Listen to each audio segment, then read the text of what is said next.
So now looking towards the strategy around trading the economic data. This is step number 4 in the trading process. Trading economic data is not as daunting as you might think. It's a very simple concept and you definitely don't need an economics degree. It simply comes down to actual versus forecast. The actual release is compared to the forecast, and if there's any variance between the two, the currencies move. A stronger number is a buying opportunity. A weaker number is a selling opportunity. If there's no variance, then there's usually no trade at all. Break trades offer multiple options. Trading live economic data are all break trading opportunities.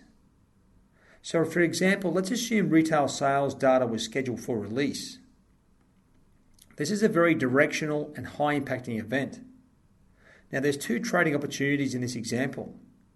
There's an opportunity on the release itself to potentially get into a position, but the better and longer term opportunity will be when that direction intersects with the technical level, and that's where we get our second entry level.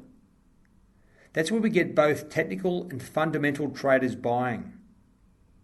So we've got 2 entry levels. It's up to you to work out which one is the better opportunity for you. There's 2 ways to trade the economic data releases.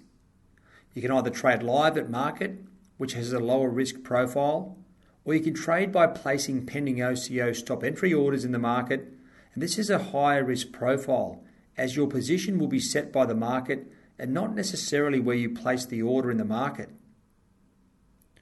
The first option, trading live at market. You definitely have more control trading live, but unfortunately, more often than not, you may miss the opportunity altogether. The second option, you place the orders in the market with the anticipation of a variant data release. If you don't like the higher risk, then simply trade live. Now don't forget about the current market bias.